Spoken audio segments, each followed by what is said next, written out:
Assalamualaikum warahmatullahi wabarakatuh. Tugas 1.2a.8 koneksi antar materi pada modul 1.2. Perkenalkan, nama saya Agus Sumarno, calon guru penerangan angkatan 9, tempat tugas di SMA Negeri 1 Nanggung, Kabupaten Bogor. Pada kesempatan kali ini, setelah saya mempelajari modul 1.1 dan modul 1.2 dalam pendidikan guru penggerak, saya mencoba merefleksi pemahaman saya tentang materi yang saya dapat dengan menggunakan pendekatan model 4P.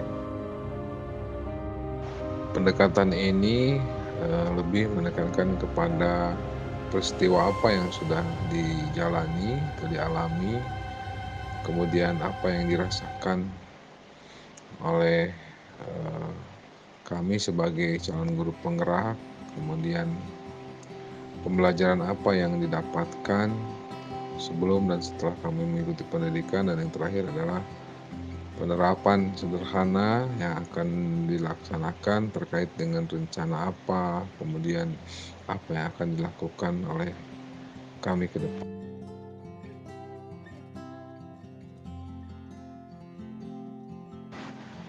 Momen yang mencerahkan sekaligus menantang pada materi yang disuguhkan dalam modul 1.1 adalah tentang pemikiran bahwa peserta didik adalah seperti selembar kertas yang sudah terisi namun catatannya masih kurang.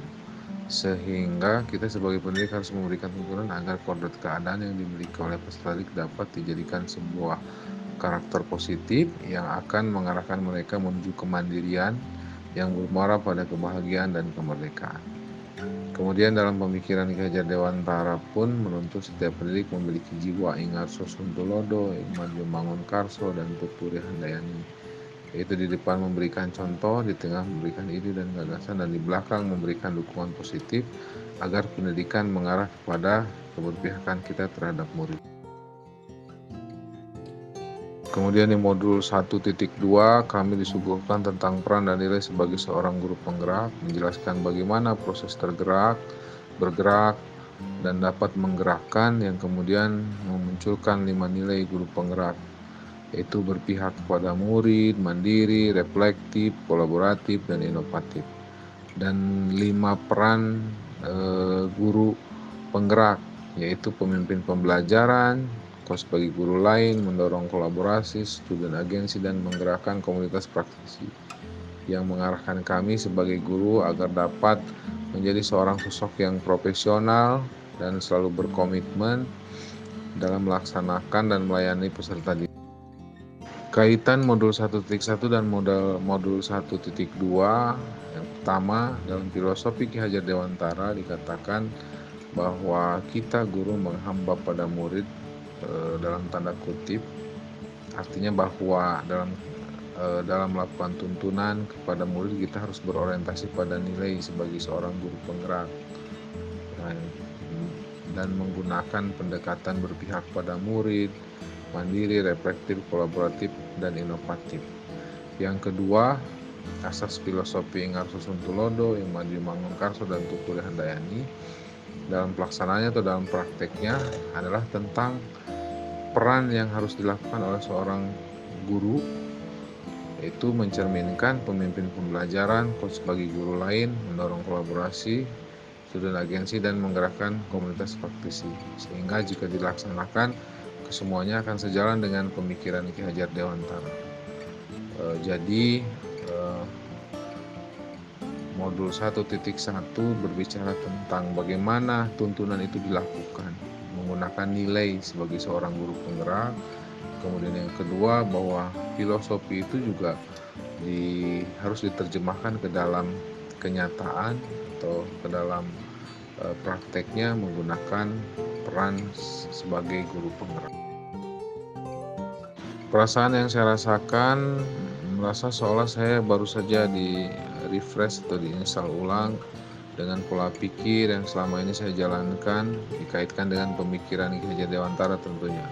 Betapa banyak sekali hal-hal yang jauh dari tujuan sesungguhnya yang dilakukan oleh saya secara pribadi sebagai seorang pendidik. generasi muda bangsa yang akan mengadikan kita kelak, melanjutkan kemerdekaan dan keberlangsungan bangsa kita. Ternyata filosofi Ki Hajar Dewantara sebuah pemikiran baru bagi saya dan sangat mudah sekali dipahami kaitannya dengan pendidikan guru penggerak. Pembelajaran yang bisa saya dapat adalah bahwa selama ini arah dan tujuan saya dalam melaksanakan kegiatan pembelajaran dan pendidikan melenceng dari arah yang seharusnya, karena menganggap semua peserta didik adalah sama, dan bahwa ketuntasan materi, hasil evaluasi atau nilai adalah menjadi utama. Padahal seharusnya pendidikan dan pembelajaran yang dilakukan sesuai dengan filosofi Ki Hajar Dewantara harus berlandaskan kepada kodrat keadaan, yaitu kodrat alam dan kodrat zaman, dan bertujuan mengarah kepada kemandirian peserta didik yang tidak bergantung terhadap orang lain.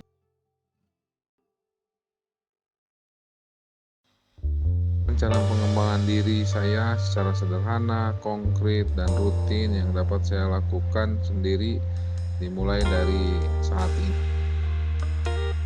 Rencana yang saya akan lakukan setelah saya mendapatkan pemahaman dari modul 1.1 dan 1.2. Yang pertama, menempatkan peserta didik seperti seharusnya sesuai dengan kodrat keadaannya, kodrat alam dan kodrat zaman. Yang kedua, merencanakan kegiatan pembelajaran yang interaktif yang berlandaskan pada diferensiasi gaya belajar peserta didik, sehingga kita dapat memberikan suatu pendidikan yang sesuai dengan tipikal peserta didik.